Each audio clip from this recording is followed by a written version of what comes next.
scusi, ma come si può pretendere che delle persone che non si conoscono vadano a vivere insieme? Signora, ma che mi chiude l'acqua alle 9:30 di mattina?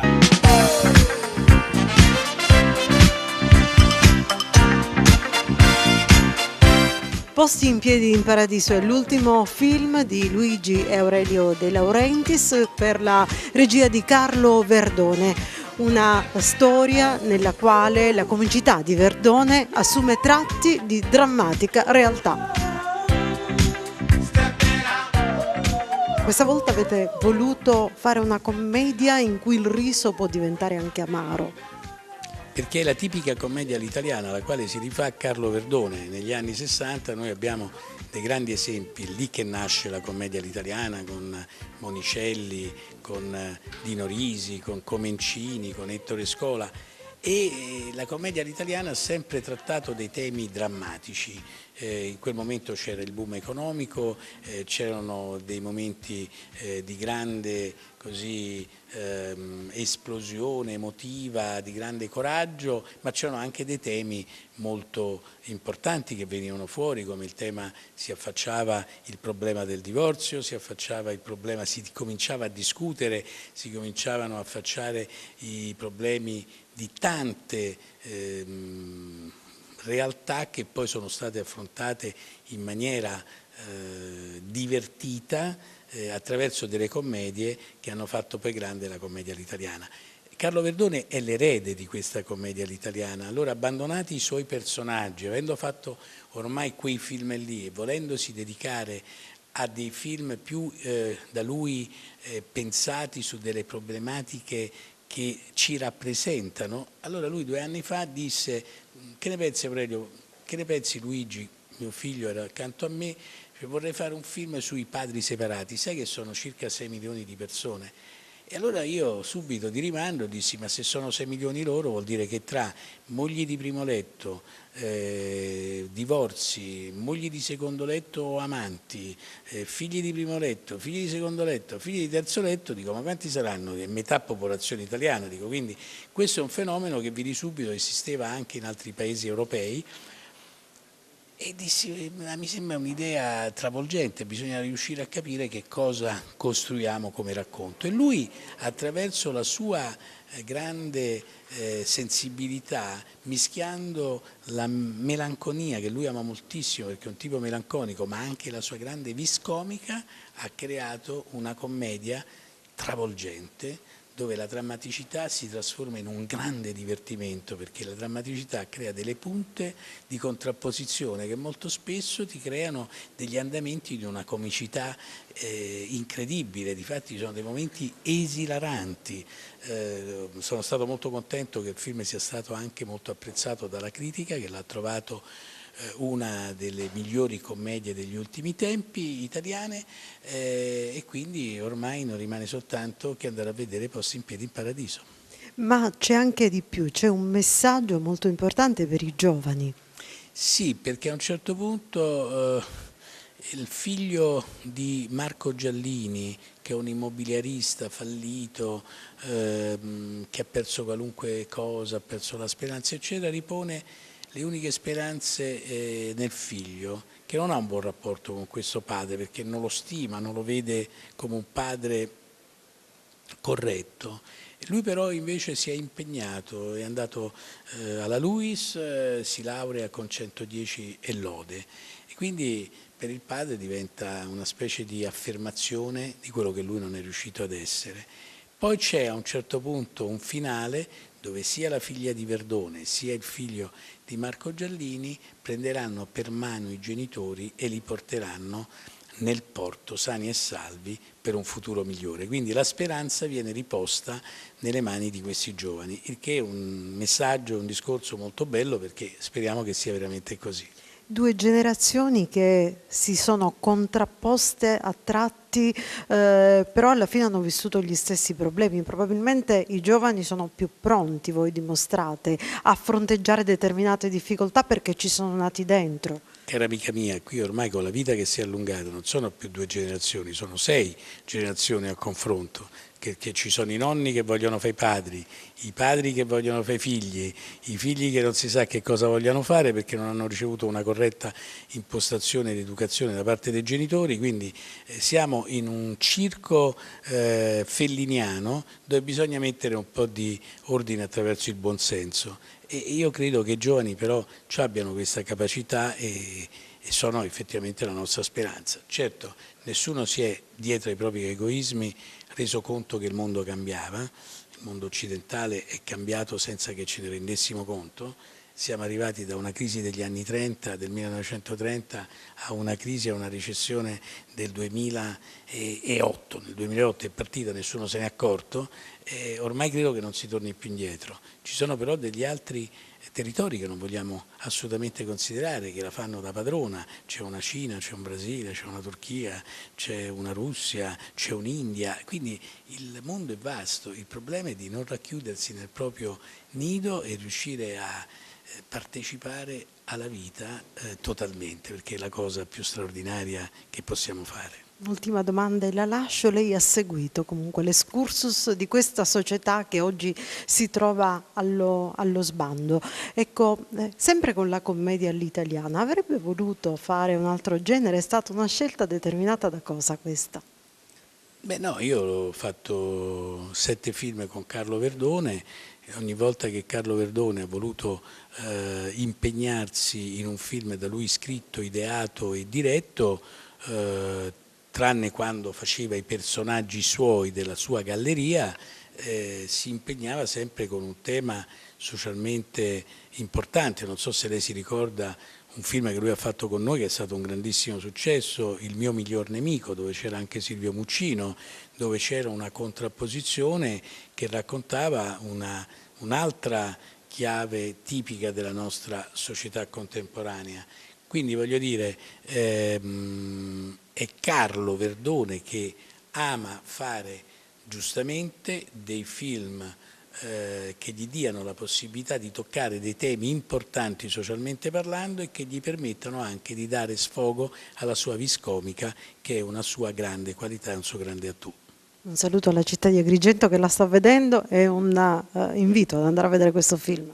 Ad Agrigento ci sono anche altri cinema limitrofi intorno, è una situazione che si è sviluppata in maniera diversificata, quindi Agrigento, la valle dove ci sono tutti questi templi fantastici, io credo che sia un film per tutti quanti, vi divertirete, penserete e credo che oggi pensare e divertirsi sia un doppio attu che non va sottovalutato.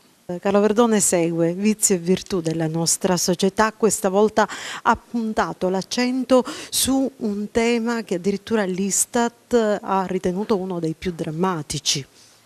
Sì, è un tema molto drammatico, però nel mio cinema io ho sempre guardato un po' la realtà, ho cercato sempre di raccontarla nel migliore dei modi, nelle sue defaglianze, nelle sue fragilità, nei suoi difetti, nei suoi tic. Anche quando ho cominciato con Un sacco bello raccontavo la grande solitudine alla fine di una generazione, siamo già alla fine dei 70 e all'inizio degli 80, poi la nevrosi con Maledetto giorno che ti ho incontrato, le difficoltà sentimentali con L'amore eterno finché dura, il vuoto pneumatico di Viaggi di nozze. E qua secondo me la realtà mi dava lo spunto di raccontare un'emergenza, una categoria di nuovi poveri, i cosiddetti mariti separati. Però più che mariti separati qua secondo me si parla di una precarietà generale, totale, nei sentimenti, all'interno della famiglia, nei rapporti. E quindi secondo me è venuto fuori un film molto coraggioso, dove si ride perché è una commedia, però c'è anche un lato riflessivo. Ogni volta che tu vai a toccare un figlio, parli con lui, c'è la rappresentazione di una moglie, beh insomma là la commedia chiaramente diventa una commedia dove lo stile cambia un po', però è giusto così, se no sarebbe diventata una commedia superficiale su un tema molto importante. Bella questa cintura, me la fai provare? No, questo cinturone è appartenuto al grande Jim Morrison. Quello dei Queen? Quello dei Doors. Papà, sono incinta. Ma questa è una tragedia. Per favore, papà, non ti arrabbiare. Ma che papà non può venire in uno dei giorni più belli della tua vita? No, non può venire. Mi devi spiegare perché, Francesco? Perché io mi vergogno di te. Verdone, quanto è difficile equilibrare questi due momenti, comunque il momento drammatico con quello comico. È molto difficile, questo è un problema che devi risolvere in sceneggiatura. In sceneggiatura devi essere molto equilibrato, cercare di capire fino a dove ti puoi spingere con la risata, dove ti devi fermare e dove devi partire col momento riflessivo e dove riprenderla e dove recuperare.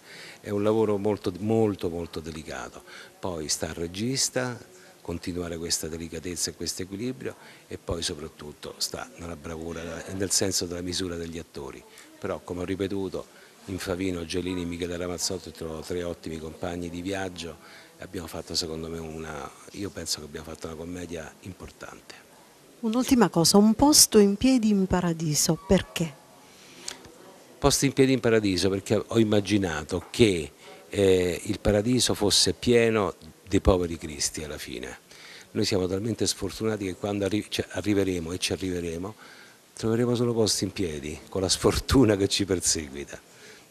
Mettiamola così, però in un certo senso ci stiamo vicini. C'è una donna che ha un ruolo importante, è Gloria. Chi è Gloria? Gloria è una cardiologa, un po'... non è una cima come cardiologa, è una ragazza di oggi molto distratta, presa da 1000 cose, che è sfortunata in amore, incontra tutti uomini sbagliati, colleziona disastri, però è graziosa, è un personaggio a cui voglio veramente bene perché è dolce, gentile ed emotiva. Cioè, vede la foto della figlia di Verdone, il personaggio di Ulisse, e si mette a piangere e si commuove. E poi improvvisamente vede il cinturone dei Doors e pensa che sono quelli dei Queen. Quindi è totalmente fuori dal mondo, è come se fosse arrivata da Marte, però le vuoi bene anche per questo, perché poi nasconde sotto sotto una grande saggezza. Non mi fate ridere, ma vi prego. C'era anche il video presente, non ho fatto niente. Tu mi stai facendo... È stato divertente fare questo film. Che esperienza avete interiorizzato di questi uomini separati? L'esperienza è stata molto piacevole, non trovarsi nei panni di questi uomini ovviamente, però avere modo di parlarne, avere modo anche un pochino di giocare tra virgolette con quelli che possono essere degli incidenti che la convivenza per esempio forzata di uomini così diversi possono arrivare a causare, e soprattutto lavorare con Carlo. Lavorare con Verdone per me è stata una cosa meravigliosa. Con Marco avevo già lavorato, con Michele è stata la prima volta, non abbiamo potuto fare molte scene insieme, avrei voluto farne di più, ma ne faremo come oggi. È stato molto divertente, come è anche divertente adesso. Qualche particolarità del personaggio di Favino? È un critico cinematografico che è stato poi relegato per tante vicende, non ultimi amorose, a occuparsi di cronaca rosa, per cui si sente un pochino frustrato da questa cosa. È separato, ha una bimba piccola con una moglie che ha scoperto una piccola magagna e quindi in una situazione difficile di depressione postpartum lo caccia di casa e incontra... No, la magagna è piccola, non è mai stata consumata, in realtà ha una relazione epistolare. Il problema è che è con la moglie del caporedattore, per cui non solo cornuto ma mazziato, come si direbbe. Ed è appunto quello che all'inizio sembra essere il più nevrotico, il più precisino, poi si scoprirà essere uno capace di vendere anche la madre per ottenere dei vantaggi. Però a portarlo su questa strada molto cattiva è il personaggio di Domenico Segato, interpretato da Marco Giallini. Sì. Infatti Marco e Domenico, ecco, chi è Domenico? Beh, Domenico diciamo che è quello che dà inizio alla convivenza, prendendo alla valanga che poi travolgerà tutto in un certo qual modo, perché comunque faccio il gigolò, ho una ragazzina come amante, ho una moglie, 2 figli grandi, una piccolina, insomma un po' un cialtrone, un grosso cialtrone, che la nostra commedia insomma ne è piena, di conseguenza fare questo personaggio è stato veramente bello, pieno di fuoco. Comunque rivaluta quello che può essere il ruolo di un figlio più piccolo poi alla fine? Sì, il figlio piccolo è anche il mio figlio più grande, che nel finale del film, insomma, non voglio svelare nulla, ma i figli un po' di tutti danno una speranza, no? Mio figlio mi darà una mano quando mi serve alla fine del film, nel vero senso della parola, di conseguenza è una cosa molto bella. Il punto forte di questa casa è che è silenziosa. Oddio, ma che? Che? Niente, la metropolitana. Sono la cardiologa. Prego. Ora controlliamo. Forse come cuffie meglio queste, che dice? Ho messo quelle della musica. Io ero un critico stimato, poi sono stato retrocesso alla cronaca rosa. Chi se l'è rifatta, chi se l'è fatta. Ma io dico, sto tutto il giorno a lavorare. Ah, Fulvio, sto tutto il giorno a lavorare. Ma che generazione è? Bella questa cintura, me la fai provare? No, questo cinturone è appartenuto al grande Jim Morrison. Quello dei Queen. Quello dei Doors. Papà, sono incinta. Ma questa è una tragedia. Per favore, papà, non ti arrabbiare. Ma che papà non può venire in uno dei giorni più belli della tua vita? No, non può venire. Mi devi spiegare perché, Francesco? Perché io mi vergogno di te. Cerco mia moglie. Lucia, ma lo sanno che sei uscito e fatto di testa tua? No, scusate, uscito da dove? Guarda che mica c'ho bisogno del Viagra come te. Vascete con mia nonna, altro che Viagra. È il plutonio che ci vorrebbe. Tu adesso mi dici le parole precise. Ha detto che si meraviglia di come una persona malata vada a curare altri malati. Uno o una? Una, te sei malata. Ma a te la parola mensile non ti dice niente, Domè? Fra una settimana, ma proprio al massimo 2, te lo giuro su. Linda. Linda! Cioè tu vorresti farci compiere un furto? Noi rubiamo ai ricchi per dare ai poveri. A Robin Hood, ma vaffanculo, va.